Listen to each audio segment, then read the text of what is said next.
Yo peeps, Phoenix here, back again with a normal video as a change, not a reaction. That's the last one you saw, and as you've been seeing, OG is doing his Spider-Man 2 playthrough. Hopefully he'll finish that soon, because again, we probably will do a review video of some kind, just to get our thoughts, what I thought of the game, what he thought of the game, and to give it an overall rating. But why we are here today. Now we're here, seeing as all it's Halloween, and the game kind of fits the Halloween aesthetic to a certain extent. We're here to talk about Lies of P. What a game this is. Spoiler alert, liked it. But we are going to cover everything that I want to go through in terms of what I thought, what I liked, what I didn't like. I'll go through a quick synopsis of the game, give you an idea of what it's about if you've not played it, although I'd like to imagine most people have played this game by now. But yeah, let's get it. Let's talk about it. So let's talk about what this game's about. So essentially, you play a robot character. I say robot, puppet. That's kind of a robot, but essentially you play a puppet that has been created to basically fix the world of Krot. Because as you come to realize, this world called Krot, everything's going on. There's this thing called the puppet frenzy, and essentially all the puppets of the city have turned crazy, and we're now tasked to basically make things go back to normal. Per se, I'd say go back to normal, essentially make it go so the frenzy puppets are no longer running around freely. Now that's the overall kind of gist of it, but as you come to play the game, you start to realize that there is a lot more involved to the story than just you fixing the issue. You start off as this I'm gonna heal the world per se puppet frenzy, and it all leads to you basically figuring out that there's a disease for humans, so humans are now becoming extinct, and essentially the puppets may be the only ones left if this disease continues to destroy Krut, which I think is a pretty good spin on the story, because if you didn't realize, the name Lies of P, it is based on the traditional fairy tale Pinocchio. So most of you probably have seen or heard Pinocchio. You've probably watched the Disney adaptation of it.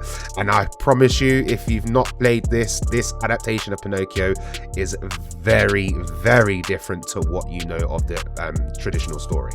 Now, I'll be honest, I've not read the original book of Pinocchio, so I don't know the full original story, but from what the internet has been saying and what I've been reading up about this game as soon as I finished it is closer to the original than the Disney movie is, per se, with a few caveats, because obviously they're trying to put their own spin on it, right? Now, like I say, you play Pinocchio. You're not called Pinocchio, but it's Lies of P. You're playing the boy that lies, so you're essentially Pinocchio. And the idea is that when you lie, it sort of adds a slightly different element to the game. So essentially, you lie, but you're lying in order to further progress the story, or potentially a side quest that you might be doing.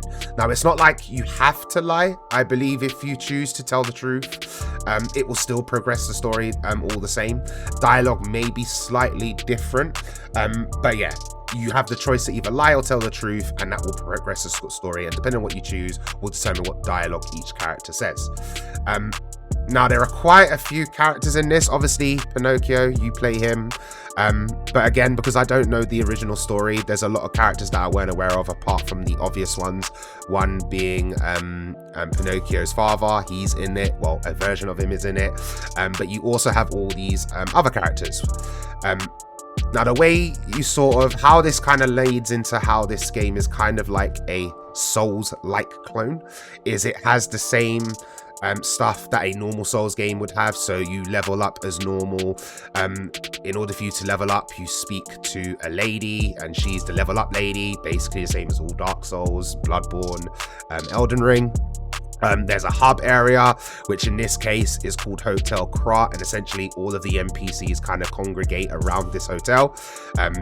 Some of them have storylines and progression. Some of them are just there to sell you things and things like that. But some of the characters do have story development, which I think is great. And I'll touch on a couple of them as I go throughout my thoughts. But yeah, Hotel crafts your base, and essentially your adventure goes from that base.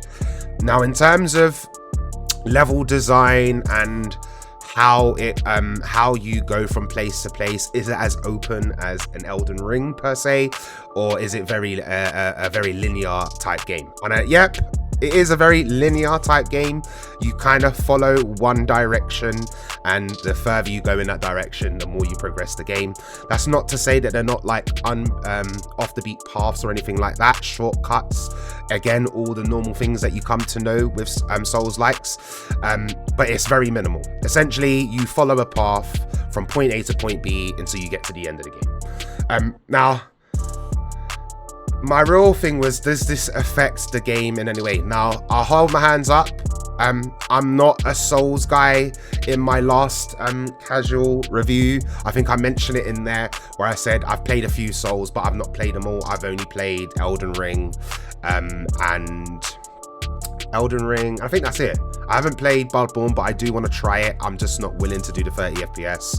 Hopefully PlayStation will sort their life out and it will get a remaster of some kind, so I'm hoping, because I do want to try that one. And again, a lot of people that have told me if you played Lies of P, you're more than likely going to like Bloodborne. But yeah, I just can't do the 30 FPS, so we'll wait and hope that gets remastered. Probably won't, because it's been years, but we hope. And I haven't played any of the Dark Souls or anything like that, so really and truly my only real Souls-like experience is Elden Ring, so I can't really compare because I don't really have the knowledge of all those other games. However, what I can say, again, because this is a casual review, and I wouldn't say by no means I'm a casual gamer, but I'm very casual when it comes to Souls-like. This is by far the best experience I've ever had with a Souls-like game.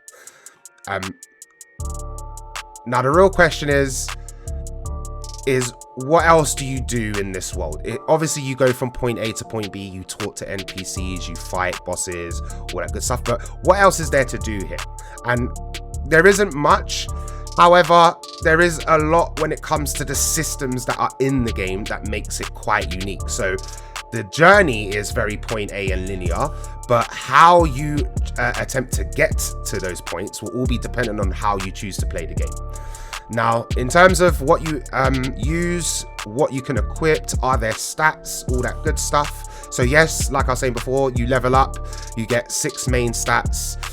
Each stat represents a specific thing that the character is in control of. So vitality, you have 3 different versions of things that allow you to do more damage. So motivity, technique, and advance. Motivity is kind of like your heavy hitter, big weapons, big swings, high damage. Technique, pretty self-explanatory. It's like the dexterity of the game, so all of the fast-paced weapons and those sorts of things, they're tied down to the technique. And then last but not least is advance, and again it is kind of like a heavy hitting class, but it's more so linked to the status effects that you can do in the game, which I'll actually cover now. So there's multiple different status effects that you can do in this game. There's electric, fire, corrosive, acid. They're all, again, very similar to what a Dark Souls would be. They probably are named different, but they ultimately do the same thing. And there are quite a few.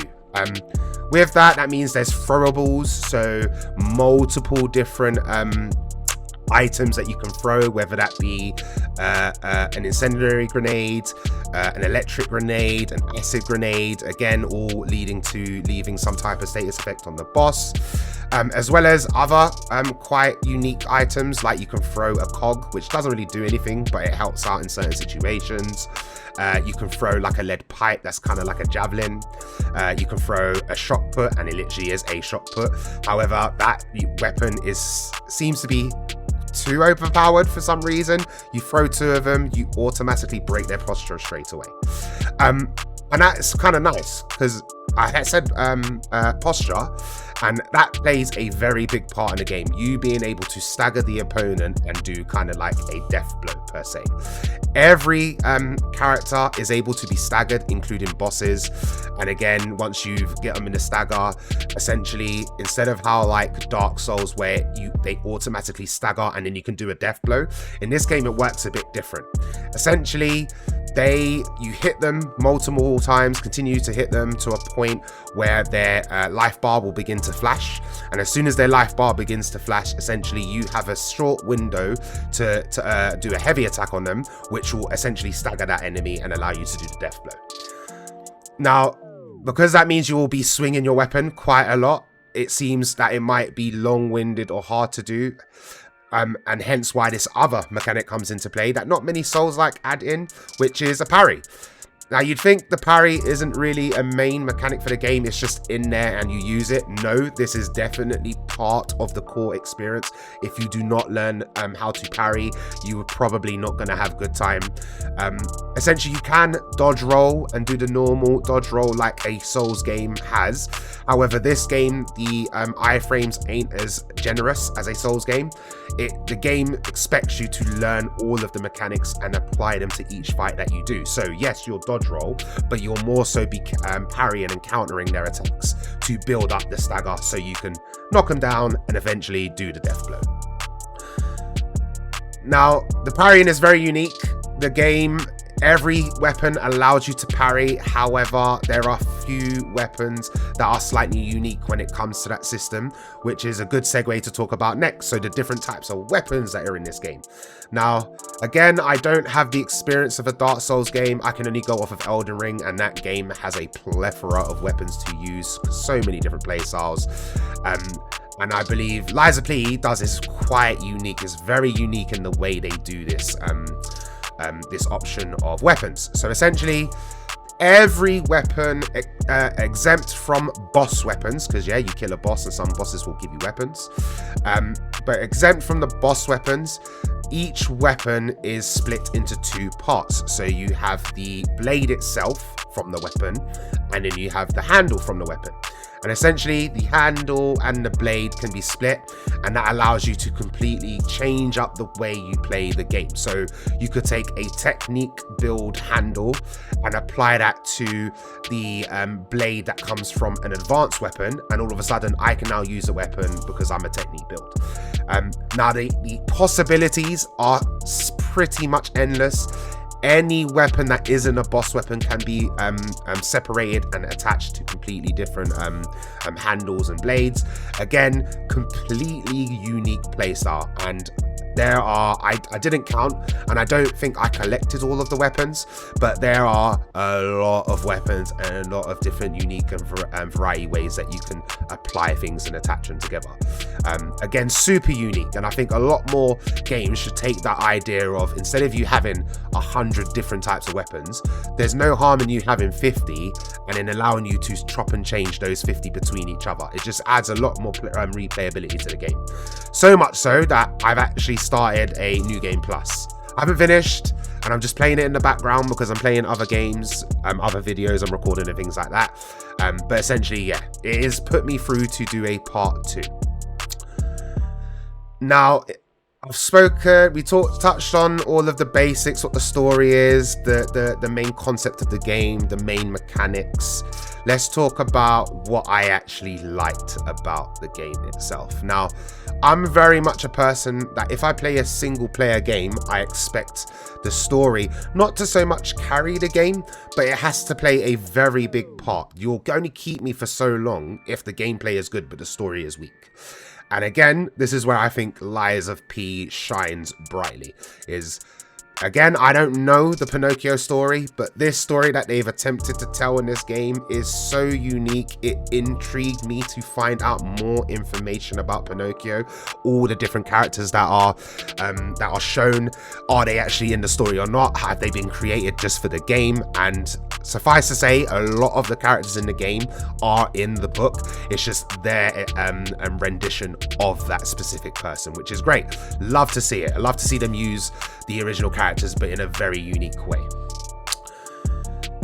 Now I said earlier about mentioning the whole lying system, and it doesn't really play a big part of the game. It kind of does. I think if you're going to get the best experience from this game, play the game how you would respond to these NPCs. And if you have the same enjoyment that I did with the game, you'll appreciate the different types of dialogue that they say, what can happen if you say the wrong thing to the wrong person, what consequences that leads to. But it doesn't harm you progressing the game and getting to the end of the game. However, how it does change is depending on what you answer, whether you lie or tell the truth, it will 100% alter the ending of the game. Now, the game has 3 different endings. I'm not going to spoil it here, even though it's been about a month since this game's come out. I don't want to spoil it because the ending for me is 10 out of 10 top tier stuff. Like I was genuinely surprised and shocked by the ending. And again, very rare for single player games. Not many single player games these day and age have a good story, but yeah, the way this ended, well, especially for my playthrough, the playthrough that I did, the ending that I got, I believe I got the best ending. I don't know for 100% sure, but I'm pretty sure I did. But yeah, the ending is top tier stuff. And then the after credit scene, because again, peeps, if you do decide to play this, I believe you can skip the credits, but don't just turn it off. There is another scene that you must watch before you get to the point where it says you've completed the game, now you can try New Game Plus, right? Again, I'm not going to spoil it here because I was genuinely shocked, and it was a pleasant surprise to know, okay, this is the direction they're going with this. This is kind of crazy. And I'm now 100% fully on board with this whole world that they've created for Lies of P and the world of Kra. I'm fully involved. So 100%, that's the first thing I liked, which is the overall story. I'm not going to gush on it again because I was gushing it when I was explaining how the mechanics work and things like that. But the gameplay, again, top tier. All the different weapons you can use. Oh, in fact, I forgot one other thing. You actually do get the your left arm becomes kind of like a robotic arm per se, so you're able to switch out different types of weapons. I'll put that in quotations, weapons, because they're not really weapons. They're sort of abilities that allow you to do more with the weapons that you have. So for example, you start off with none because it's at the beginning of the game. But as you progress and you open up Hotel Kra and you start speaking to the people and upgrading things and collecting things and checking chests, you start to unlock resources that allow you to not only upgrade the weapons, but also upgrade this thing on your arm called the Legion Arm. Now, there are 6 different Legion Arms, if I remember right. I might be wrong, but there are quite a few. There's one that's basically like a get over here spear, like a Mortal Kombat from Scorpion has. You press the button, you can either pull enemies towards you, or as you upgrade it and further upgrade it, you can do a move where you literally zip towards them, slap him in the face, go flying in the air, and then do one massive slam to the ground.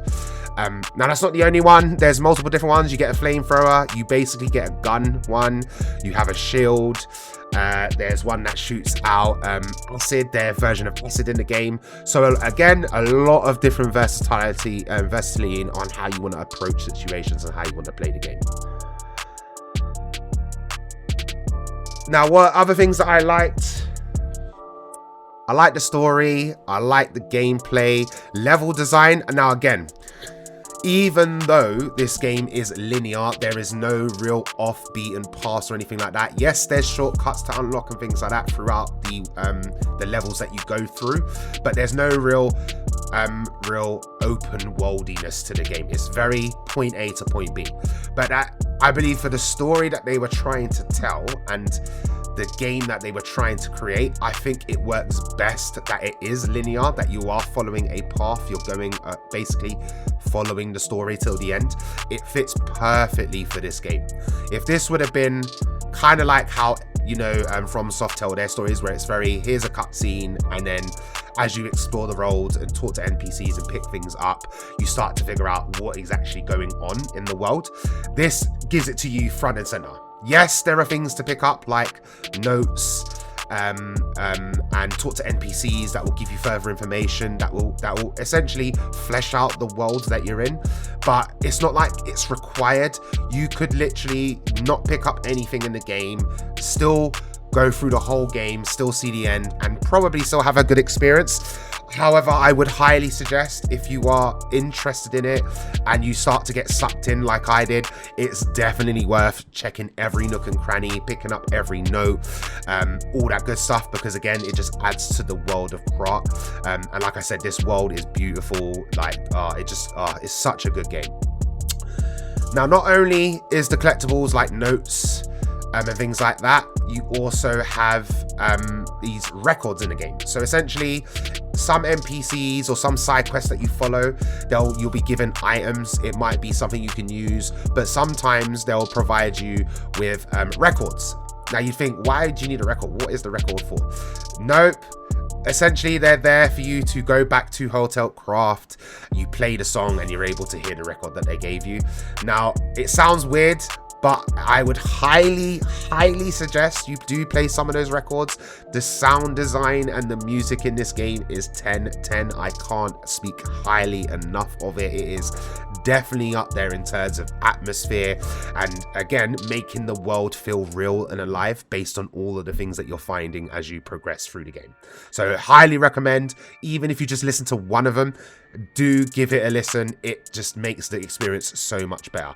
Also, something will happen if you do listen to one all the way through. Little hint for you there. Now, what I didn't like in the game, what was not good to me, what didn't I like? The only real criticism I can give on this game is, as much as I said the level design fits perfectly for this game and it doesn't harm it in any way, I can still be someone that appreciates being able to go off the off-beaten path more often than not. See if I can find secrets, unlockables, secret, like all different types of secrets. I'm that kind of guy that if I'm invested, I will search every nook and cranny. So I did feel it felt a bit short on that end, but again, it doesn't affect the game. My rating is still the same when we get there. When I get to rating it, nothing has changed. But yeah, I just thought maybe that might made it a bit better if it was a bit more open worldy per se. But again, doesn't affect it in any way, shape, or form. Other things I didn't like was some of the side quests were a bit meh. Not all. I would say out of all the side quests that you do, and I did do pretty much all of them, I think bar one I didn't finish to the end. Although at least I don't know, because it doesn't really give you any indication of whether you finished it or not. But some of them just feel a bit meh, like not really much of a spoiler, but there's one side quest where you meet a puppet that can't move. But when you speak to the puppet wants to sort of become human per se. And the way he does that is that you teach him about different emotions. So as you go through the game and pick up new emotes that show emotion, you then go back to the puppet and teach him what that emotion is, essentially. It's not a bad side quest, it's just a lot, it's just the whole back and forth. I'm not much of a fan of side quests that make you go, oh, go to point A. Oh, now you've gone to point A, go back to point B. Okay, now you've gone to point B, go and find point C. It's just very back and forthy, which I don't like to a certain extent. But again, it doesn't harm it that much. It's still an enjoyable experience. And most of the side quests that you do have a lot of meaning and thought. Yeah, there's at least 3 or 4 that I can think of now where I was like, yeah, this side quest is top tier. I'm about it. This is definitely good stuff. But some of them just a bit meh. They're not really hitting as much as others. It's just a bit, I don't want to say disappointing. It's just you've gone so hard and you've got so much polish on 90% of the game. It just seems off. That 10% of it is a little off. But again, it doesn't affect me. I still enjoyed my experience with the game. Now, one other thing I didn't like, some of the bosses are a bit meh. One prime example being, I can't remember his name, he's like the champion or the door guardian, I think it's called. What a stupid boss fight. It has a gimmick. It's not like really shit bad. I don't want to shit on it too much because it's not bad. It's just after dealing with all the bosses that you deal with and having how they're all so unique and different, and then you come to this guy that just is literally just a rock in the way. It just again falls a bit flat compared to everything else. So I didn't really like that boss fight, but the build up to get to him, and then when you do beat him, you there's an area that you go through. That whole area you go through is top notch stuff. It's just him, the roadblock between it is just a bit meh. Not quite there. Could have been better.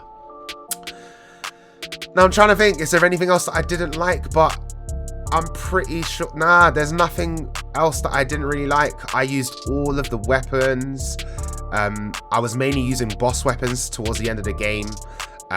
There's a weapon that you find. I won't tell you the boss because the boss is kind of like not a spoiler, but you'd be surprised. It's better to be surprised and find out what exactly the boss is. But yeah, the boss, there's a boss that gives you essentially a samurai sword. Or no, let me rephrase. Samurai sword is probably incorrect. If you've ever watched Crouching Tiger, the Hidden Dragon, it's basically like the sword in that film. But the moveset is wild. Now again, because I was a dex build, it was perfect for me. It fit my character's stats. But essentially, it's the only weapon in the game that allows you to do a counter off of your move. Now what I mean by this is that every weapon can counter. You hit the block button, and as long as you have hit the block button before the attack lands, you will parry that hit. However, with this sword called, I believe it's called the Two Dragon Sword, I think it's called, if you hold down the heavy attack, the character will basically swing the sword around, but as it gets to the end of the animation, it will flash. And as soon as that flash has happened, if any enemy tries to attack you at that point, you will auto counter the enemy and then counter attack them at the same time. So super OP. I didn't end up using it that much. I used it a lot, but didn't end up using it that much. I ended up using weapons that allowed you to do status effects, but without needing to use items to give that status effect. And then I used another boss weapon, which essentially is like a death scythe, like what death would carry, but it has a string on it. So as you do moves, the scythe end of the weapon goes further out. So you have just a bigger area to attack and things like that. Oh, and the last thing that I forgot to mention about the weapon. So I've talked about all these crazy weapons and how you can customize them, as long as it's not a boss weapon, things like that. Every weapon has a weapon ability. So essentially, each weapon has a weapon ability that's tied to the Y button on Xbox or triangle on PlayStation, or the handle also has a weapon ability itself. Now, depending on the handle and the weapon you use will determine what ability you've got. You've got things like multiple attack abilities.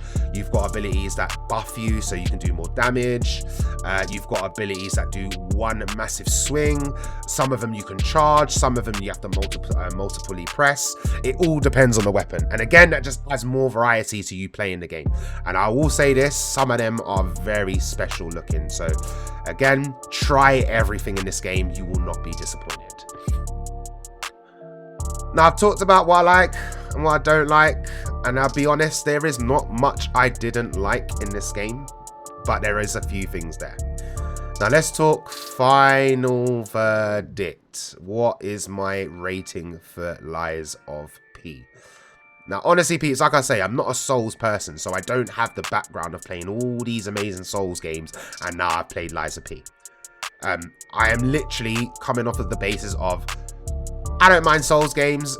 Only reason why I say that is because I played Elden Ring and finished that, so why not give Lies of P a go?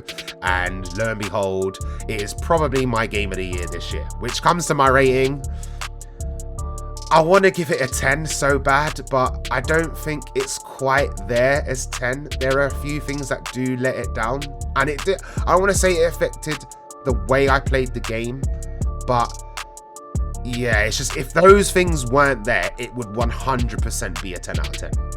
Like, without a shadow of a doubt. I think it's fair to say that this is definitely a 9 though. It's no way short of a 9. 100% a 9. The game, good. The atmosphere and the music, good.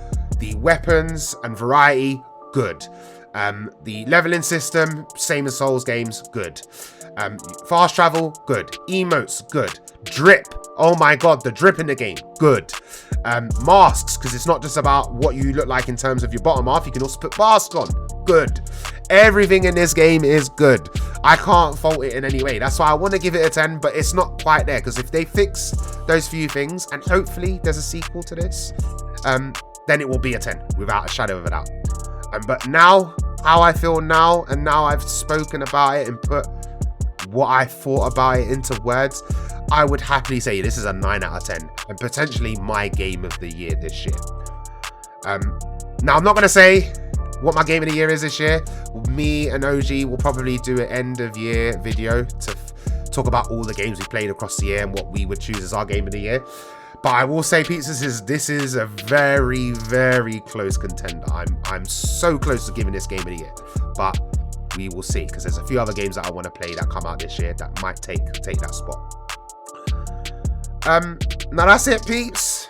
The usual. I hope you've been enjoying OG's playthrough of Spider-Man. I've been watching in the background as well, because I finished the game.